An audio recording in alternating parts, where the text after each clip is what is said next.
A fox knows many things, but a hedgehog knows one important thing. One important thing. One important thing. Welcome to the Spiritual Hedgehog podcast, where we explore the role philosophy and faith play in your daily life. Here are your hosts, Ira Gardner and Pastor Eric Dahl.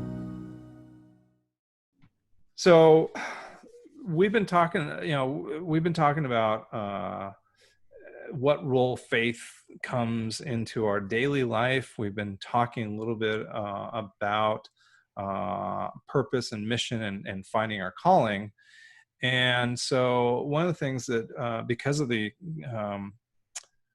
fact that many of us are in a crisis right now in terms of being in the COVID-19, looking at some of the mental strategies that one uses to deal with those crises that occur in our life, led me to do a little bit of research about this. And I found that there's a lot of room for faith to enter into those strategies. So, for example, there are 4 mental strategies that we use automatically to deal with crisis, some more effectively than others.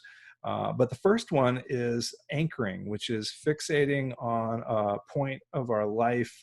Quite often it's our faith, our community, our personal philosophy, and just anchoring ourselves through a moment of crisis.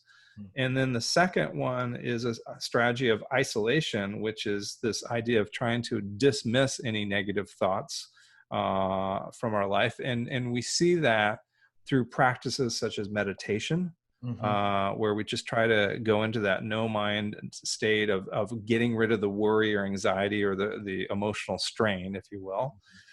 And another strategy is distraction, where we focus all of our attention onto something else. Some people call it busy work. I know my wife will sometimes kick me out of the kitchen because she just needs to cook because she's dealing with something and just wants to be alone in the kitchen. And then the fourth one, which really got me interested too, is the idea of sublimation, which is where we would transfer that angst, that energy, into creating something meaningful, and actually would actually create something beneficial and actually grow from the experience, as opposed to being held back or defeated. And so in art practices like writing and painting, it becomes a way of making sense and re-putting a crisis together in a harmonious way. And so as I thought about those things, I found myself thinking about the role faith plays in that. And in particularly, I found myself thinking about the 7 spiritual gifts from God. And I found a lot of connections, if you will.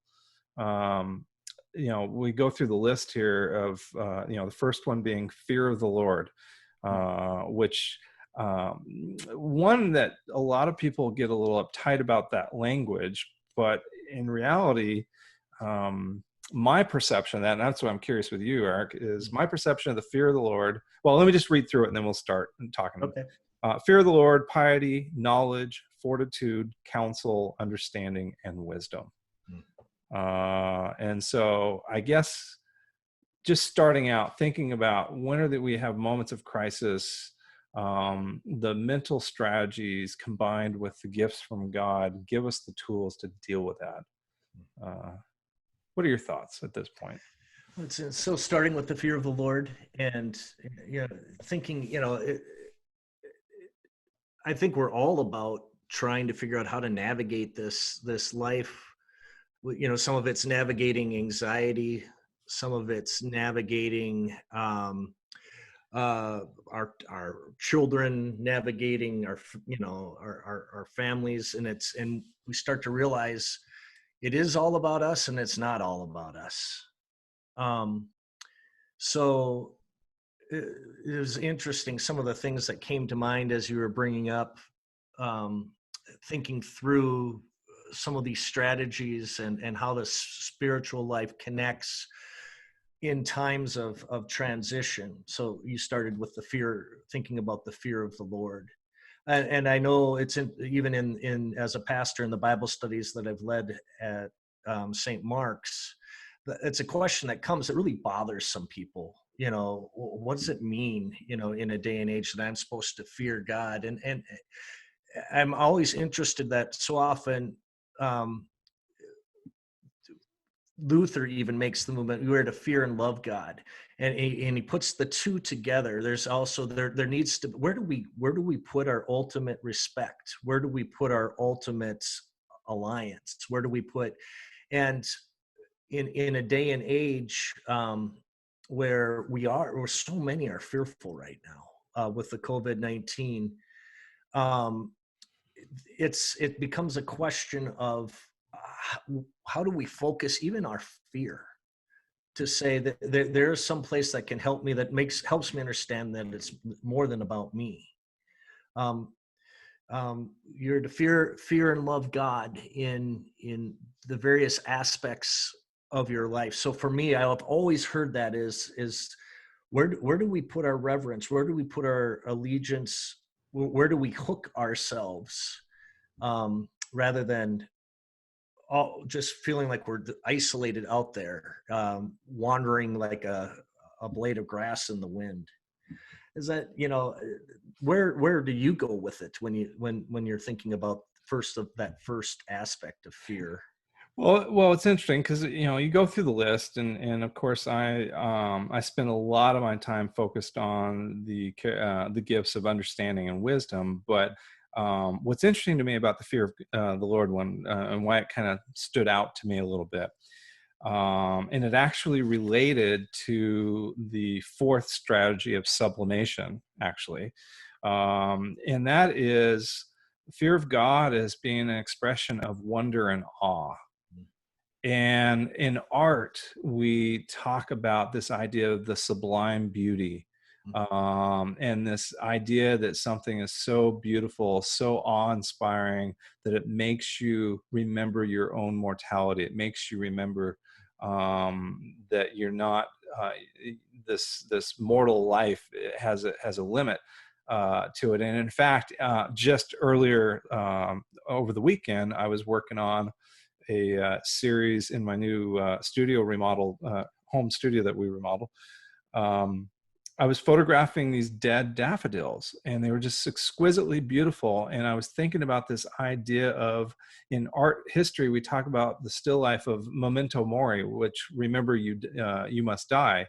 And the idea that the real beauty of any image rest in the knowledge, particularly the medium I work in. The power of photography is knowing that the subject either has died by the time you see the photograph or will die. Or in the case of these daffodils I was photographing, they were drying up dead and they're becoming transparent.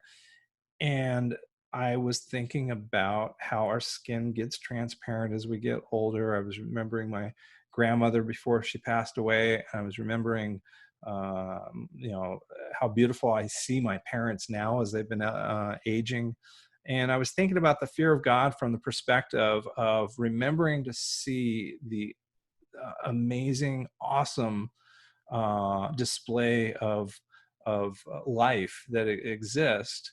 And I was thinking about, even now, really the fear of contracting a virus makes me appreciate, makes me place trust and faith in making a choice of, okay, I'm going to go out and interact with the world because I need to go get food.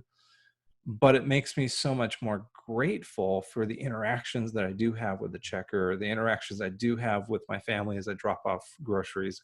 So to me, I was connecting this idea of remembering that gift, not in the traditional disciplinary fear, but rather in that just awe-inspiring awareness. Yeah. See, that's the word I often use, is thinking about awe.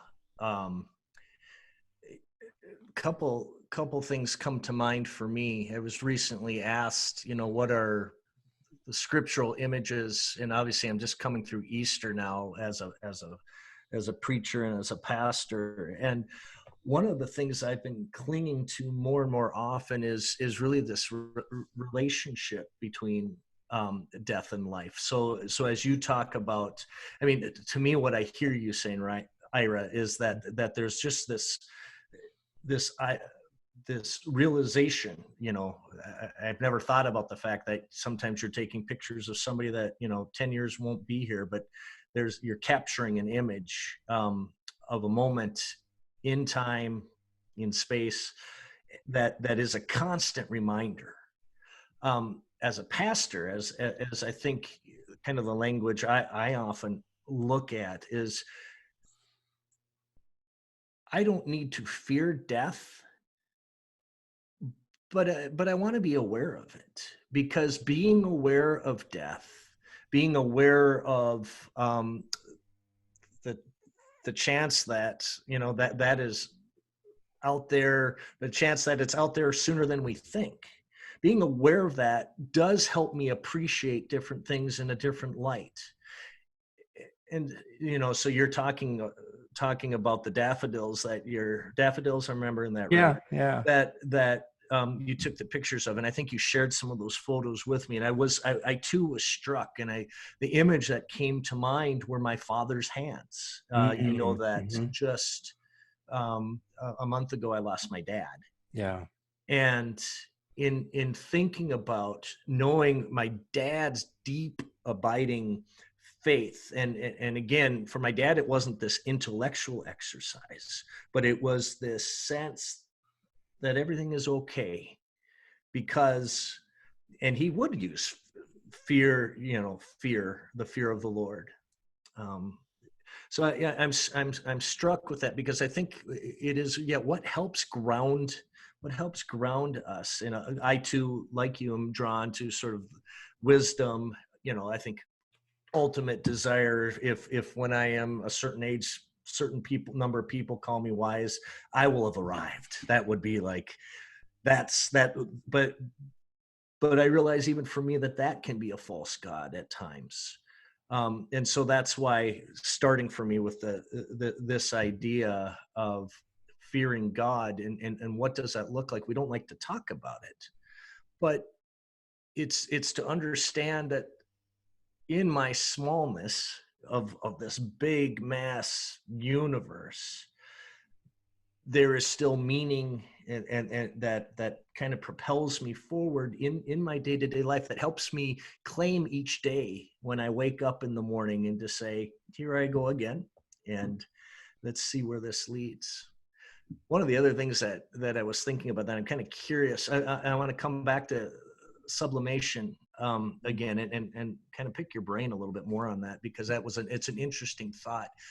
Psychologically, when I think about one of the things I've learned in working with staffs, and working in family, and working with family systems type thinking, is that anxiety travels, right? You can take the most anxious person out of your system, whether it's out of your work staff, whether it's out of your family system.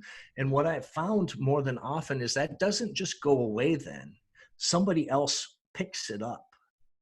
It's an energy that exists. Yeah. Yeah.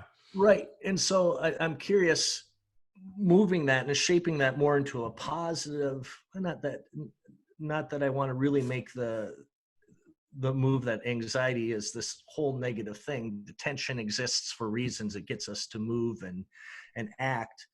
But thinking about in sublimation, say more of what you're thinking about there, and kind of where your mind was going. Well, and one of the things I love about what we're doing is it's unscripted, it's raw, and it's going to meander into different locations. Just real quick, talking about this idea of working with people in an office setting with anxiety, right.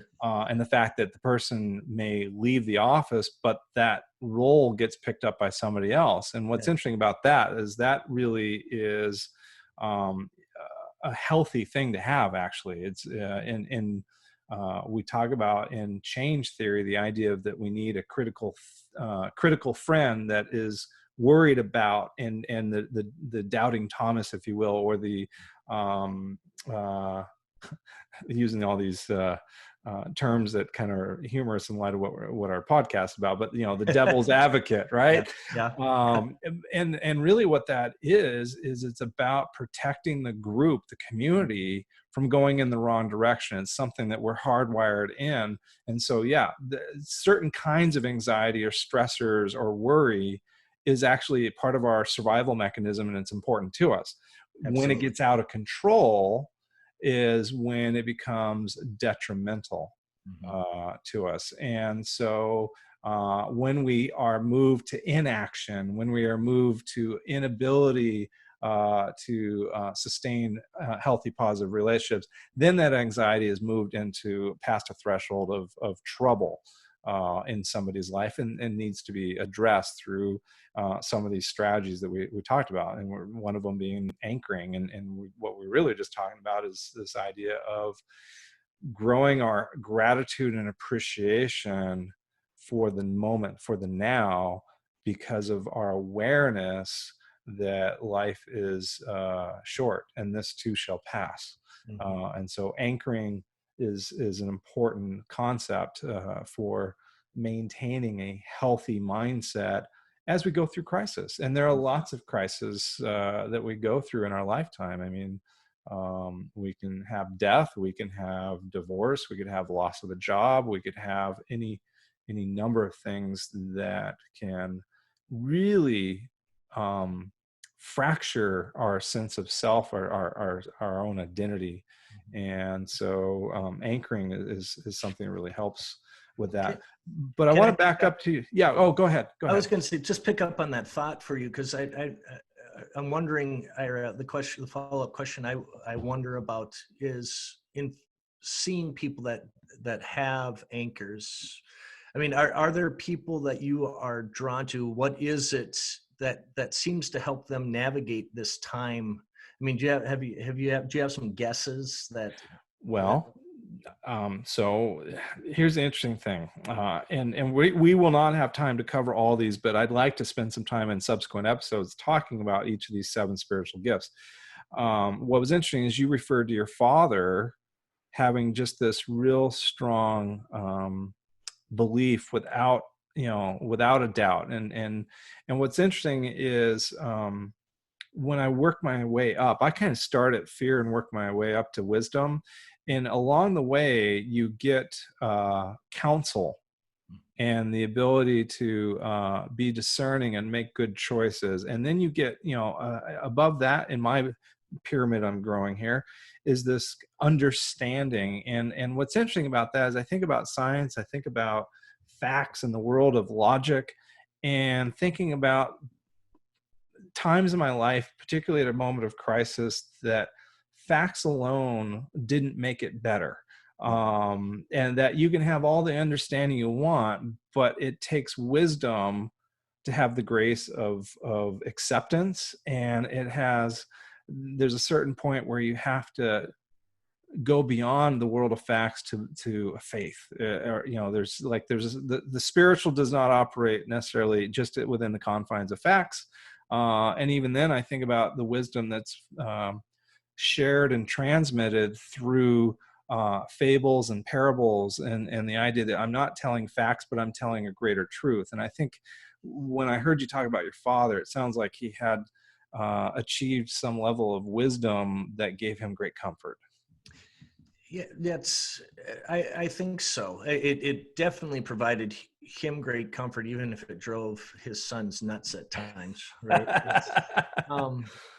Because the certainty that he had, sometimes that certainty can feel a bit judgmental, but then every time I'd feel that from my dad, I would just poke at it a bit and just see it open up into this love that he had.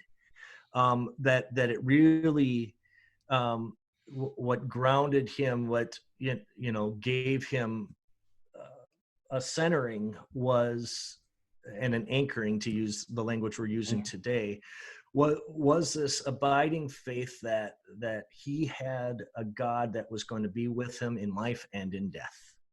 And because he had that, it made him approach life differently. Now, that is not to say my dad was also one that suffered from depression and anxiety. So it wasn't that it took those things away, but it gave him a hope that really did help him carry on day to day, that really, when he was his good self, going through something like this would be no different for him than going through the good days of life, because he would know who he wanted to touch base with. He would know how he wanted to start his day. He would know how he needed to reach out, how he would want to spend his money. And he felt very certain because he, in a sense, knew who his God was. Mm-hmm. Mm-hmm. Well, one of the 7 gifts is fortitude. I don't see happiness on the list. Yeah, isn't that interesting? Yeah, Right. and yeah, well, that can be a whole topic for another day. You hit one of my pet peeves there, Ira. It's psychologically, I know happiness is a very important task, but I think it just gets misnamed, and it's not, to me, it's not anchoring enough. It's not. Well, we operate here in a Western capitalistic society that is built. I mean, think about how many of the services you access on a daily basis for free in exchange for receiving advertising. And the advertising is trying to promote the idea of happiness, individual happiness, through the purchase of products to alleviate a problem that you may not even known you had. So we're operating in a fundamental economic system that is dependent upon the idea of happiness over the idea of wisdom, or over the idea of contentment, even. Like, because the idea of contentment may revolve around being happy with what you have versus constantly in need of something more. And so happiness it'd be worth having a whole conversation at a future date about just how do you define happiness. Yeah. And I do remember that is one of your questions you'll quite often ask, and I think it's a good one, because I notice it's not on the list. And I will tell you that when I think about my early stage of life, it was in pursuit of happiness, but it was one that was based upon the physical, the sensuous, the joyful, the highs. And as I've grown into where I'm at in my life today as a 50-year-old man, when I'm very quickly expressing, I say, yeah, I'm the happiest I've ever been in my life. But when I think about it at a deeper level, it's not about happiness. It's not that I'm anymore. I'm more content. I'm more grounded, and I'm more anchored. And so you asked me just a moment ago about, were there examples of that in my life? And I will tell you that I have been deeply influenced by a few people in my life that just radiated a groundedness of truly knowing who they were. And every one of them defined who they were in relation to a very strong faith and relationship with their God. And I've just really been greatly influenced, so that I, at least when I was going through my periods of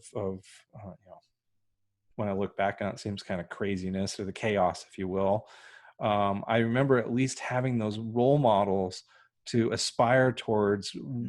I knew it was possible, therefore I knew I would probably get there eventually. Yeah. It's interesting here, and here's my guess, Ira, with those people. If you would, if I would ask you, who are those people I should go talk to, and you sent me to them, and say, they really, have a sense, Ira says, you're one of those people I should talk to, they would say, oh, Ira doesn't know me very well. They would say, and the reason I say that, it's, and I see that in the church all the time, because they also tend, not only do they have a contentment, they also understand themselves. They understand what their gifts are and where they struggle, and yet they don't let those things define them as much. um, seeing that, being able to come to terms with where they are not the best, where they are not the smartest, where they are not the greatest, and yet to understand that is, and have a depth of character that draws people to, like yourself or like me, to them. It's remarkable. Well, I'm also thinking about there's something else not on the list: patience. Ah, oh, yeah, that's the old jokes that go with patience. Yes, especially tends to be, yeah. I prayed for patience once, and I'm never going to do that again. It's the other thing that got me thinking, as as you're thinking about kind of these stages, of spirituality and of growth, was sort of these levels of, one was this coach, I would call it coachability instead Mm. of counseling. There are people, that I've coached soccer, and actually Mm-hmm. we met when we were coaching T-ball, T-ball, yeah. yeah, way back when, and always loved that. And always the people the kids that I've been drawn to are those who are coachable, because they're curious. And if there's one attribute that I think helps, not only in athletics, but I think in intellectual endeavors, and it's this curiosity, this coachability too, that says, I'm in this for a journey that I don't know the ending to. And the difference, I think, sometimes comes when sometimes when we're younger, at least I know this was true for myself. I know I was a little bit more anxious about the journey, about, don't I need to arrive somewhere? Don't I need to, when am I going to reach that point? And I'm suspecting, because I'm not there yet, I'm not to that wisdom place yet, but I'm suspecting that the wisdom isn't that you've arrived, but the wisdom is that you've come to terms with what is. Mm-hmm. Um, Mm-hmm. it's a suspicion. I'm not there yet, Ira, but it's one of the, I think so. So that leads me to be thinking about. Well, let's you had some questions about sublimation. What's interesting is sublimation from a pure psychological perspective is the idea of taking a negative behavior or a negative desire and transforming it into a healthy habit, or transferring that energy. Freud would say that all of our drive comes from a desire to procreate, right? This yes, sort of central yes, thing, right? And so in order to be acceptable in society, we have to sublimate that carnal energy into socially accepted positive attributes.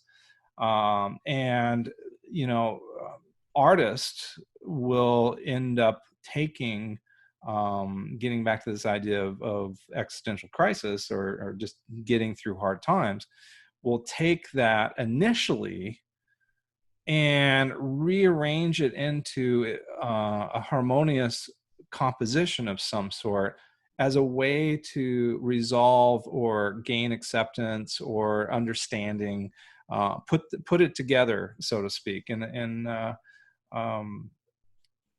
that is, I think, that is what psychologists would say is the highest and best level of strategy for dealing with crisis, is to actually transform it into something harmonious, positive. In the case of, I've known people that struggled with, say, a drug addiction, that somehow took that same uh, um, energy and then became a fitness, became a long distance runner. And that would be, that obviously is a vast improvement, redirecting that energy. But in overall of how do you actually move past survival to thriving, There's actually an author that I came across. It was so cool. One of my students brought it up today in class, and I was looking it up. I'm like, oh yeah. I was very impressed. Author named Nassim Nicholas Taleb wrote a book called Anti-Fragile. And he introduces the idea that it is through the process of sublimation and creativity that we actually gain from crisis as opposed to survive it. How do we actually thrive instead of survive? And so from that standpoint, I find creativity really helps with these sorts of issues. Yeah, I'm thinking about a poem. I'm gonna miss it. It's like Keats. If the poem, it's called like If, and if you know, again, it was kind of back to that original idea. If you face a crisis with the same sort of gentleness, same sort of attitude that you do your ordinary life, and then it goes on to these other if thens. I'll find that for you next time when we talk, and I apologize. I was actually using it for about a week, just in my morning meditation to kind of think about how there is always a response. There's always a response in that existential time where you have to spin a bit, but how you settle into the midst of that, I think there are things you draw on from before, whether they are those mentors that you've seen handle difficult things themselves, whether it is your faith life, which you've drawn on and developed over a period of time. You're looking for, again, that well, that sustains you when you go through those periods of time of, what do I do now? Where am I? How do I navigate this? And I think the things that I aspire to is, to allow myself to have all those different feelings, but to always remember there is something on the other side of this. There is something that, again, to my, life and death and life metaphors, death and resurrection metaphors. Sometimes things in ourselves have to die. And if we can have that sense of us that we're not afraid of that, right? That so much of, at least my first part of life, is how not to succumb to the fears of, I don't know what's coming next. Adam, you'll know my mentor, Dick Finch. He used to always just talk about this Rolodex that, when you're going through a hard time and you're just spinning in the Rolodex, granted, this is an old, those younger than us, Ira, won't even understand that, and we're just looking for a place to put that card. Mm-hmm. And once that card is placed, then we're okay. Well, my hope is always can I shorten that time of spinning, or at least relax into the spinning that happens in the midst of that. Yeah. Well, and when you've been through a number of crises, or without going into detail, I went through a period of my life where my whole self-identity just disappeared into a black hole. And I felt like I had lost everything. And it turned out to be the greatest gift of my life. And I've had interesting experiences along the way. Like, I've had life and death experiences. I've had near death. I've had a doctor tell me in a hospital that we don't think you're going to make it through the night. I actually found myself remembering, as you were talking, I found myself remembering a mountain climb that I was on, where we ended up in a near-death situation, stuck on the side of a mountain. And I was all of 20 years old, and I was talking, trying to have a conversation with this really experienced climber that was ahead of me. I just said, how are you doing up there? How do you keep from being afraid? And I just will never forget and say, he looked back and he said, what do you mean? I'm just as scared as you are. And I said, well, how do you keep your cool? And he's like, I'm saying a prayer.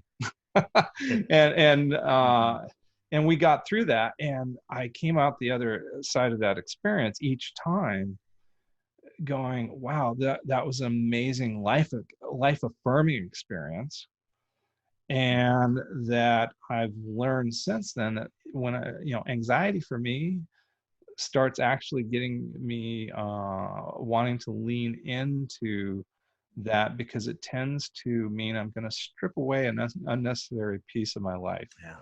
Yeah. And I'm going to get deeper to my core. And I think about, part of where I want to go today was looking at St. Augustine and the idea of authenticity. I was thinking about Kierkegaard and the progression from an aesthetic life to an ethical life to a religious life, and thinking about just how crisis has a way of bringing us to, if we let it. Some people get stumped by it, Mm-hmm. and you watch that something happened, a trauma or something, and they just are not able to get past it, and they may not get past it in this lifetime. But often there's that gift, thinking about, there's where faith maybe comes in to be able to anchor and get Mm-hmm. past that into gaining some wisdom through, I'm throwing out a lot of terms today, but the idea of sublimation and the idea of transformation that's possible through crisis. Mm-hmm. Yeah, I think looking at both some of the theologians like Augustine, or looking at some of the philosophers moving forward, it does give us a picture into how people have come to terms with some of those things. So we probably don't have enough time to get real deep into those this time, but it does give us food, for thought. Just quickly, one of the things that, in thinking about, you use the example of somebody that was addicted to drugs who then turned it, into a more positive addiction. I remember in college reading a book called Positive Addiction, and it made me, there's a lot of questions I have with that, but what it really got me thinking about in what you're just saying is, I remember when I was going through my internship, having my supervisor pastor said, Eric, you're a good pastor now, but what's going to make you better is once you've experienced some things in life, once you've experienced. And I hated him saying that, right, as a 24-year-old at the time. Just, and it's also something that ticks me off a little bit about alcoholics, Alcoholics Anonymous, even though now I understand it, and it used to tick me off, I should say, that really the only person that can really help an alcoholic, not the only person, but the ones that they tend to lean on the most, are other alcoholics that have gotten through it. There is something about a shared wisdom and understanding that does help us learn and grow. And so once I experienced grief, loss, suddenly I could talk about it. Once I went through a divorce, suddenly I could understand it in a different way. Not that I couldn't learn that had done that before, but I guess it's got me thinking about the language of sublimation, of thinking about how we transfer those experiences that could be just negative and destroying, to say, you know what, this just gives me a deeper well to draw from, to understand what propels us forward. And again, so when you're talking about those people that you looked up to, that had a faith, that had something they were drawing from, how do we not only have to have those negative hard experiences, but how emotionally can we also connect to those positive experiences as much as possible, and grow and learn from there to understand in a deeper sense of what's going on. Make sense? It does. Yeah, absolutely. Yeah, It's yeah, interesting though. You brought up the AA thing, which is, immediately made me think about, well, tend your own acre. yeah. But I there's an expression that the only people that cause the chaos in a relationship with an alcoholic is the non-alcoholic that's chasing after them. Yeah, that's Yeah. true. But what's interesting about the model there is actually there's some research that shows that a sharing group, a community Mm. that meets regularly to talk and share and just listen without passing judgment, without Yeah. diagnosing.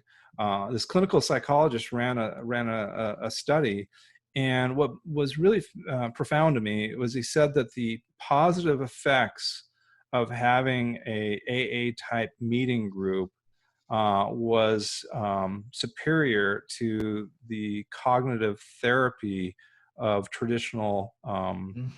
I read counseling. that too. Yeah, I read that same, and I believe it now. Like as a 25-year-old, it just, like I said, just pissed me off more than anything. But now, um, Well, I have as I've the seen it enough. yeah. Yeah. I mean, I have the privilege as an educator. I have the privilege of working with students that have all kinds of life experience, and one of the groups I work with are combat veterans, Mm.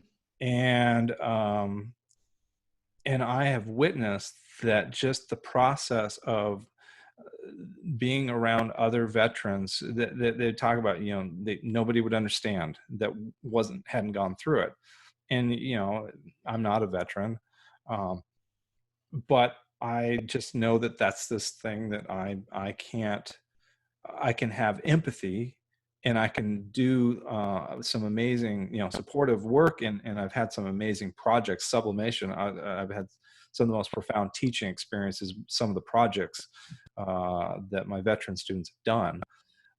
But just aware of just how important just that communal coming together. And I think about that in terms of why I continue to go to St. Mark's. I go there as much to be in community with the people I've gotten to know over the last 20 plus years, to see those familiar faces and to feel an accountability to being there for those people, gives me such a boost. And it also reminds me of this other thing, which is the fact that just taking some time and writing down a gratitude journal, Mm. if you do that for 3 weeks, and you stop, let's say you did it for 3 weeks and then you stopped writing, the psychological boost that you will receive lasts for over 6 months. Wow. And so when I think about that in relation to faith and spirituality, um, for me, prayer is an expression of gratitude. And so just that ways that we can bring that into our daily life, to have an example of concrete example of how we can give ourselves a little boost to get through the challenges that we all face. Yeah. So one of the spiritual practices, and maybe this is how it ends this time together on this one, Ira, is, it's called the Examine. Mhm. And we've done this with our youth at St. Mark's, and they really like it. Maybe in part as a middle school, young high school kid, it's because they'd rather talk about themselves and what's happening in their day than, theology at that point. But the Examine, part of that Examine is just to take time in community to talk about what was the most difficult part of my day, and what was the or week. Usually we talk about it in a week, and what's the best part, and to be able to celebrate, and to it, that gets into right in that gratitude, gratefulness type language. And so and I think there is something about, for all of us to be able to note and take time to see those things that can help sustain us moving forward. So, yeah, Absolutely. yeah. Well, this was So, fun. Yeah, thanks, Ira. I Yeah. look forward to kind of seeing where this goes. Good thoughts. Oh, I have to read up a little bit more on sublimation. It's got me curious now because I haven't spent a lot of time thinking about that. So I want to. I'll do that. Thanks. Well, yeah. I mean, I'm just thinking about too, and of course, I'm only viewing the idea of sublimation through the lens of artistry, Right. and I've done a lot of research in theories about creativity. Mhm. Most of them actually are affiliated with ideas of mental illness, and of course, that to me, when I think about working as a creative professional, I don't want it to necessarily be so restricted to dealing with it from a perspective of mental illness. But I have, over time, found a relationship between theories of creativity that initially start from a crisis or a need to put into harmonious place, and and so that might start the initial interest in art making, but it won't sustain it. And that's why you end up with so many, the idea of the starving artist is that the production of work is infrequent, intermittent, and it's dependent upon waiting for inspiration, and that inspiration always tending to be the negative life experience that one is responding to. Mhm. And so to get past that, we move into Maslow's hierarchy of human need, and the idea that, wait, we have to get all of our life elements in alignment to get to a level of self-actualization, to be Mhm. free to be expressive and to be creative, not based upon a inspiration through crisis, but rather through a thriving through alignment, and then ultimately getting to being peak performance through the idea of flow psychology, and the idea of getting into a level of engagement that is just completely immersive. And that's also then getting into the 10,000 hour rule of just getting better and better. Yeah. So my original connection to the sublimation kind of started from there, but then coming across it again today in reading an article related to sort of the strategies that, right now we have been in the stay home, stay healthy for an extended period of time, to where some people are starting to go into crisis mode. Mhm. Mhm. And so looking at what are the strategies, and thinking about anchoring, and how important relationships are, and how important having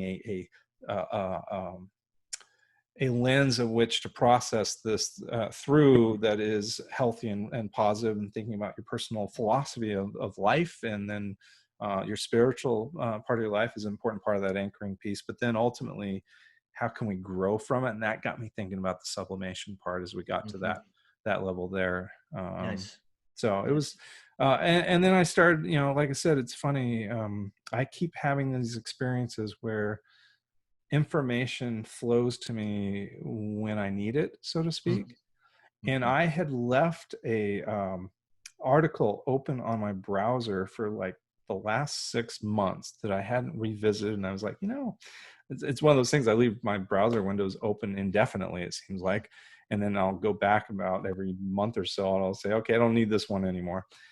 And I came across this article about the seven gifts of the Holy Spirit, and Mhm. it just was really easy to map out an alignment between these mental strategies for dealing with crisis, Mhm. and the gifts, and how we are equipped to handle it through the grace of God.